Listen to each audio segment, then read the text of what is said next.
Hi everyone, you're welcome to another episode of the Carefully Created Podcast with Busala. And if you're new here, you're most definitely welcome. Today's episode is very special because for the first time, I'm going to be having a guest on the podcast, and it's going to be such an exciting conversation. If you follow me on Instagram or you're on my contact list, you'd have heard of my Ghanaian sister. And so today I have my Ghanaian sister joining me, Ella Asante Efia. So I'm learning Ghanaian language. Is it Gan and tree and all sorts of things from her.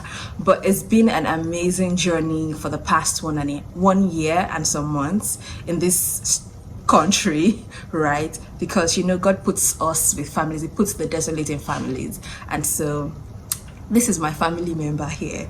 So it's going to be such a beautiful conversation, and I hope that you stay tuned and you enjoy these conversations with us.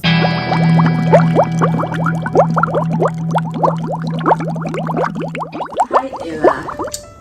Hi mommy. How are you? Okay. So first, you are my first guest on this podcast. Yeah. And I'm so happy to have you here. So the way I'm just opening my teeth. Thank you. All right. So introduce yourself and give us like a background. Who's Ella? Who is Ella? Yeah. Okay, so short, quick, brief. From Ghana, an architect. Came to Japan to basically get another master's degree in sustainable architecture and urban systems. Yes, Christian. My parents they are both workers in church. My dad is a teacher. He calls himself a teacher, not a pastor. Okay. And my mom has been with Sunday school teaching the kids from when till when. I have been married. You in choir now? I am actually. So I was. Yes, actually, everybody in my family works in the church. I led praise and worship. I led the choir for some time. I try to, as much as possible, help where I can, like in every way. So even if it's ushering or like church admin or stuff like that. My brother is like, when I say it, my brother, the born after me, he's like next level. Me, I see myself as baby. He's like prophet and bishop and papa and things like that. My little sister is also right now. So since I left, she's taking over the choir. It's not a family business, please. It's not a family church too, but some way, somehow. You don't say that, but no, your dad is not the senior pastor of the church. My dad is not, but he's an elder. Yes. So he's not a senior pastor, but he's an elder. He's been like, basically, we were all born and raised in the church. So yeah, Harvest Chapel. Yes, and that's like church life. So yeah, I've been married for a year. I think we are like both babies in this. We always say like we just started. My husband is back home in Ghana. He's into cloudware and stuff like that. Yeah, but basically that is me. What else should I add? No. I think so we're going to say all of the other things later. So you've been married for a year. You've been in Japan for a year. I've been married for a year. So we're going to address all of that. Yeah. Coming soon. Okay. So we talked about how you grew up in like a Christian family. What has that experience? Because number one, this podcast is about identity and drawing our identity from Christ, and the fact that the world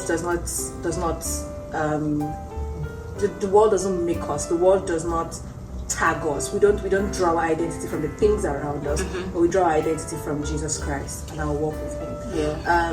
You know how sometimes most of us, I grew up in a Christian family as well, and all of that. But sometimes we grow up in Christian homes, but we're not necessarily. In fact, some of us will be workers in church, growing up in Christian homes, doing church things, but don't necessarily have faith in Jesus Christ, or don't even believe, or are not even actually saved, right? So what was that experience like for you growing up in a Christian home, and when did you begin to believe for yourself beyond being the child of a pastor or teacher? So I remember, so back at home, my church, we have this annual like Easter convention where we like every year is like a praise Easter thing. And I remember maybe I was about 10, 11, and every year there's an altar call, and every year I kept going for the altar call. I used to go for let me tell you, because I don't think I've told you this before. So I used to go for altar calls so much that there was a day one of my mommy's friends, the woman came to meet me. She happened to me. Which the woman said, Busola, that which day will you find out that you're always coming for? I understand your heart. You're always coming. But which day will you finally receive Christ? Shout out to Mommy Akundayo. Like the day she said that thing, I was like, but I'm trying. Like I'm really trying my best. I think it's a very similar story. Like I was literally walking up to the like what is it called? Just the front of the wherever they call the people to come if this is your blah blah blah. And I went there and I was like, I really like every time it's a whole like a renewal thing. So I was coming back and then she told me, she was like, didn't I see you coming here last year? And which you're like every time we say it in church, you are here, what are you like, what are you doing? So I told her, but like I feel like I sinned and and she was like, no, once you have giving your life to Christ, that is it. You don't always have to keep coming over and over and over again. So, and I think that's gave me maybe a different perspective, a different sense. And then growing up young, like youth age, we used to go for these camp meetings. So basically, growing up in a Christian family, you are always exposed to different like things or opportunities where you get to like grow in your faith. Yes. So we went for camp meetings. Like, and when I was younger, it's like you're getting to see these things from maybe a different point of view. But at a point, there was this day, like this year that I went, that it was really very personal for me. Like I really got the encounter that everybody was talking about, and it wasn't necessarily like, well, everybody has their own way of, should I call it manifesting or getting to experience that time. But for me, it was so transforming that, like, it was a real, like, shaking for me in my personal experience with Christ. And a year after that, it was more of an exciting thing to get to go every year for the camp meeting, which I still, at a point, like, I still kept going even recently. If I get the opportunity, I get to go. So I feel like growing up in church, you get to, it's easier for us, I guess, to get that exposure to things of God than if you were. It was quite difficult for me when I got to uni, because uni, everybody calls it like the place of freedom. I don't know for you. Really? So that means I'm going to get to that place. Okay. No. Please not here where you spill your secrets, I beg. No, but uni life was different. It was different. It was tough. So yes, personally, there was a point where I was very, very like close with God, at a time where I wouldn't say no. There was no backsliding, no. But then you don't have the connection that you used to have. Is a connection that I'm looking intimacy. for. I feel like now, yes. So then in uni, it's now a decision of you, personal decisions to you getting to fellowship, you personally waking up and praying, you personally, do you get it? So now the question always came that it's up to you. Yeah. Were you doing this because your parents were like pushing, hey, get up and let's go to church, or get up and let's go for prayer meeting and stuff like that, or like it's up to you to make that decision? And for me in uni, it wasn't too easy, so it was more difficult for me to like keep up with the family traditions that we used to have, like everyday devotion, those things like that. But I think it's better now. So again, there's always an opportunity to come back and go back in the faith, I guess. So that's so good, because I like the fact that you talked about how like being from a Christian home gives you sort of an advantage. And I use the word sort of because other people may not be from Christian homes, but I mean the grace of God that brings salvation appears to all men, right? But having that exposure gave you the opportunity to come to Christ. Yes, I think it's it's easy when you know what you're. But so sometimes I think about it. I think it's a two-pronged something. The more you know, the easier it is and the harder it is. It's like for some of us, it is easy to go back to the things that we knew.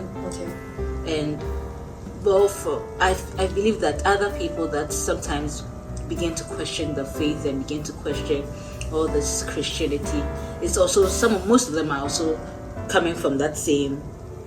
You have been exposed to so much. So the more you know, it's either the more you believe or the more you reject it. I think that is what. Or was that your experience? No. Like when you went to uni. No. For uni, I never actually rejected. No. Not. So that's the thing. I never said no, but it was always. Now it's not. It's up to you to make that decision. And I'm like, okay, is it? You need to go to church today. So yes, it became more of a if you want to, not you have to. Okay. To determine the course of your life, basically, it's if I want to. It's not a. And the funny thing is that when I went to first year, I keep saying it. There were things that I said, this could never be me. They were like, there's some of you that you come to church once the whole semester, and I was like, who are those people? But it was so funny. Like by fourth year, I could count the number of times I went to church, and I could miss church for very, very flimsy, basic reasons. And architecture is a very hard, difficult course. So I felt like I was using it as a crutch, basically just something to excuse myself and say, oh, I'm so tired, I have work to do. But I was making time for other useless things, I guess. So are you going to parties? No. What are you doing? But you don't go anywhere. You're always on your bed. So what were you doing with your time? That is a story for another time. But basically, I wasn't doing parties. I wasn't doing alcohol. No, I wasn't doing all those things. But that is it. I was just loafing around. No, because it was now an option for me. So it's like, okay, today I'm not going, and then I'll be in the room and I'll just be there, and I'm not going. I'm not doing any other thing. But you just decided not to show up. Because then I had that I could decide not to. I see. You get it? I see, yeah. When you're growing up, I think maybe for you to, if your parents are going to church, you can't say you're not going anywhere. You no. My father would come and wake you up. My mom would wake you up. Service is by 8. My mom would have started shouting from 8 o'clock. From 6 o'clock rather. That it's already 8 o'clock. It's already you can't say that you're not going to church. Yeah. But then for me now, I had I could actually say I wasn't going to go anywhere. Makes sense. And then I wouldn't go anywhere. So I'm not in my room. I'm not going anywhere. Yeah. So in line with that, I mean, I understand that because I had a teacher in secondary school who told me that he doesn't believe that any child is born again until they go to the university. No, I'm serious. He told me to my face. He was like, he doesn't believe that any child is born again until they go to the university and graduate. If you graduate from the university and you are still born again, then I believe that you are actually born again. Yeah. That's what he told me. I was in SS2 then when he said that thing. But even though you went through that experience, how did that shapen your faith? Right, so it's no longer about religion or showing up in church and all of those things. How did it affect your faith in Christ, your love walk with God? How did that affect you? I feel like the opportunity I think I got to be able to come back to constant fellowship and constant getting to be with Christ. For me, I'm able to feel, you know how people are able to feel more in connection with God when it's just them and in isolation. Yes, isolation. I feel like for me, just that doesn't seem to give me the fulfillment, I guess, because I have grown up in a church community. Yes, in a community like that. So even as much as I do, there's some people that say serving God in your heart. So then they'll stay at home and do all the worship and all the da. Well, I don't even think that should be. I mean, because the Bible already even says that we should not forsake the assembling of ourselves together. So for me, after all my morning devotions and all my praying, if I don't go to church on Sunday, it's always some way. Anyway, that's not the question that you asked.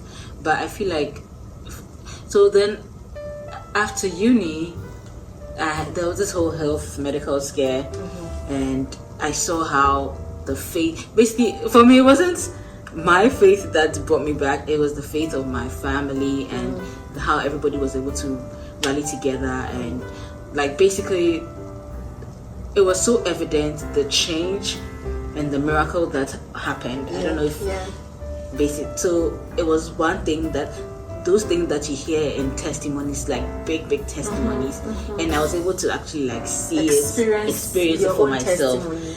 But funny enough, I don't consider it as my testimony. I still consider it as my parents, my family's testimony, because I believe they put in the faith work. Yes. You get it?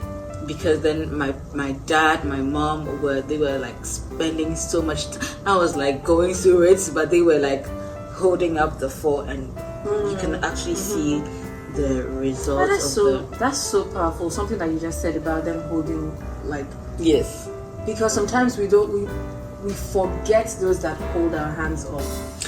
Yes, because we forget that it's their testimony as well. So to be honest, like you saying it now, just like lit a light bulb in my head. No, I'm serious, because sometimes you thank God for what you are going through, you thank God for your own testimonies, you thank God for the things that are happening with you, but you forget the community that held you up in prayers. You forget the community. You forget that it's also their testimony. Yeah. So I think it's also something that is worth considering. So thank you for sharing that. Noted. I'm jotting things down. Okay, so now you grew up in that community. You left the community, and it was like I didn't leave. Okay, you didn't leave the community. You went to uni. I went to a sabbatical. you went to a sabbatical. No, there has never been a day that I say I have lost my faith or have left the faith. No, I'm not saying leave the faith. I'm saying community, like the church. I didn't leave the community. What did you do? You went on sabbatical. No, so basically I wasn't as serious, as committed. That's the thing that was always bugging me, I think, in the end, because then I feel like in the end you could see the community that was developed and the relationship that the people developed as a community, like it's a church. And because of the number of times that I had missed service and I had missed prayer meeting and I had missed this like teaching service and stuff, you come back and you have missed so much. Yeah. So even though I know it's not a good justification, I always like, now you feel you are in the church but you feel like an outsider, and now you have to now find a way of starting this whole like fellowship thing again, which I don't know, it's not an issue of trying to fit in with the people, no, but then for me that was my like, yes, so that's my space. Okay, but what I was going to even say with that was, so you have had all of those experiences and then you come to Japan. Oh, so Japan. So what was, I mean, it's a completely different experience. But funny enough, that was one of my prayer, like that was something that I actually prayed to God about. And if you ask me, I didn't pray for so many scary things, but at least to find a place that I could fellowship with, a family like I could belong to, and basically like Japan is please, if you're thinking of coming to Japan, think twice or 3 times. I'm not scaring you. Think please come to Japan. Sumimasen. Come to Japan. No, but so I actually prayed for like a Christian family that I could belong to, and people that God should give that's my dad always says, you pray that God gives you helpers. So that's one day. I'm always grateful. And I think I've said it a few times, but I don't think I've said it enough. But that God brought you into my life, I feel like at the opportune time, because it is difficult. I know maybe for you as well, you just got married like I did, and you just have to come to a strange land, and like it's easier for you. It will depending on your personality, but I feel like for Busola, it's easier for her because she's able to walk anywhere. You think it's easier for me? Oh my god! I feel like it's easier for you to go and take over wherever it is you're going to, but. Anyway, it's always, I always count, when I count my blessings, I add you to it. So yes. Me too, I add you to it. like I was telling you before we started, like when I was doing the intro, I was just smiling. I was like, hey, say I'm smiling, I think I'm not paying my bride price, because like, to be honest, coming here, I know that it might seem easier for me because it's easy for me to go to a place and adapt, right? But that's when I'm outside. When I'm inside, I'm now alone. Do you understand? And I remember one of the things that my husband, apart from you, I remember one of the things that my husband had told me when I was coming here was like, God told him that he has many men in the city, and so I should not be afraid. And then that morning, because I was already calling this young man, and I was just like, there's nothing happening here. Like, apart from going to school, like, there's nothing happening here. At that time, we had not found church, and so it was just go to class, come back, and you are in this country that is cold and dark, and by 5:30 it was already dark. I think when you're saying cold and dark, you're not even though you mean it literally, even the atmosphere. Everything is cold. It's not welcoming. When I say you think no, you are right. And it's dark. You are right. So the atmosphere, everything cold, and I like the fact that you are. It's cold. The people. Yeah. It's cold. Yeah, actually. Not weather cold.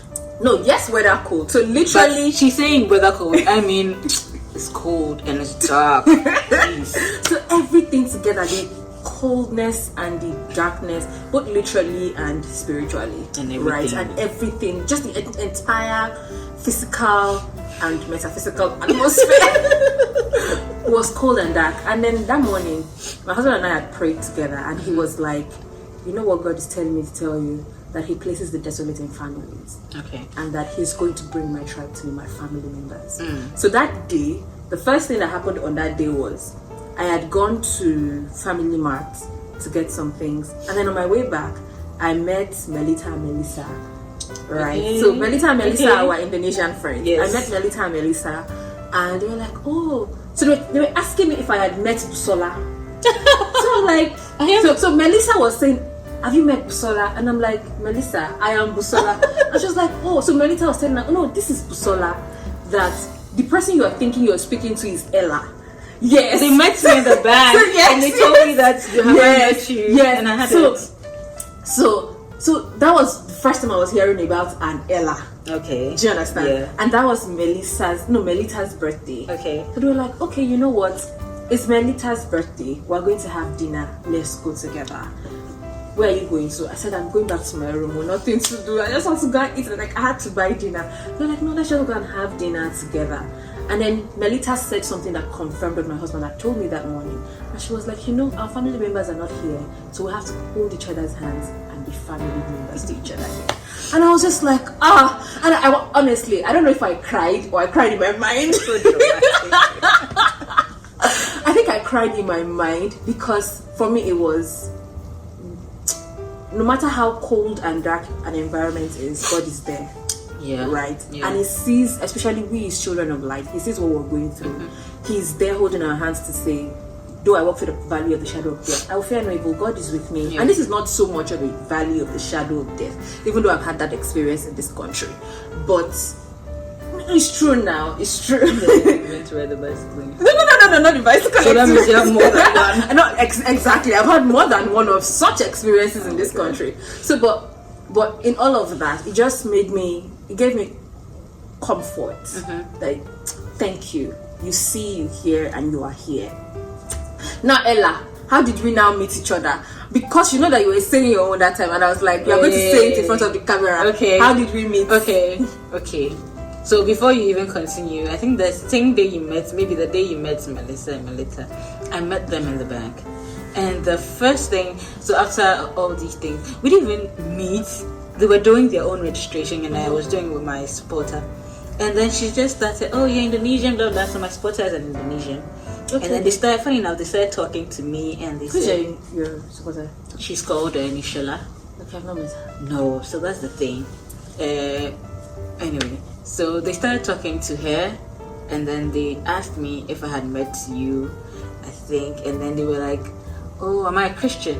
And I was like, whoa, this is the first time someone in Japan has asked me that. Straight up, question. Are you a Christian? Yes. Yeah. And I was like, wow, that's so bold. God, please give me that bold. Like, yeah, I always do my deal. And that thing, I've been telling Pastor Julius that's me. I do my day quiet. And I'm dragging out of a day. Whoever wants to date this day, and I'm dragging out this day. Oh yeah, so then they invited me to church. Yeah. But funny enough, they didn't say much about it. They just said they just found a new church that they want to go and check it out. So blah blah. Anyway, and I don't know if it was the same day or the next day. But really, thank you so much for taking out time to be here. I've learned a couple of things, and there are things that I will not forget, and I'm sure that people have learned as well. I'm sure that people have learned as well, and I hope that you guys have enjoyed this conversation so far. Thank you so much for your time. Thank you for being a part of the podcast. Is there anything that you'd like to say as we round off? Today, basically, what we've touched on our relationship with God, our faith. We've talked about how it has been like being Christians and growing even though we're far from home. And in Japan specifically. And we've also talked about how God has helped us in our marriages, even though we've just started and we are in like long distance marriages. So is there anything that you'd like to say as final words before we close out? And you'll be closing out for us.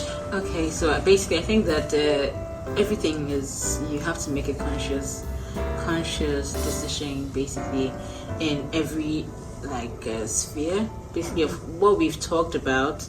A conscious decision, sorry, basically you have to decide to make the change, to put in the work, to actually take stuff to the next level. You have to decide for yourself in whether it's your marriage, in your work, in your school, in your relationship with God. It's up to you. Yes, it's up to you, and you have to actually make that decision, I guess. So yeah, don't take things for granted. Oh, I like that. Because sometimes we can take our relationship with God for granted. Yeah. And we think He moves on autopilot, but it doesn't. There's work to be done. Yeah, you have to and make the conscious. You have to decide yourself. You have to decide yourself to sit up, to go into the prayer, go into the worship, go into the time of fellowship. Like the way you actually decide to do things, you should be able to decide that I am going to find a place to worship. I am going to do things for the growth in Christ, I guess. Hi. Awesome. Thank you. Hi. Awesome. Thank you so much, Ella. I really, really, really, really, really appreciate you. Yeah, it was like a night in my room having a conversation. Yeah, this is actually how we talk. And I feel like, and this is how I laugh so loud that I'm very sure that your neighbors will be wondering, every time this particular person comes, my room will be quiet. Don't even hear me watching my series. No. Oh my goodness. Shaking the bed and making noise. Oh, but thank you. So, sign out for us. Okay, thank you guys for listening, for watching, and hopefully we would see you next week. Please don't forget to like, subscribe, and share. Share it on WhatsApp, on LinkedIn, on wherever LinkedIn. We can't put. I don't know. Please, so share it everywhere you have people that follow. You don't know where somebody will actually get to listen and get to reach out. Thank you for listening. We love you. Thank you, Ella. Bye.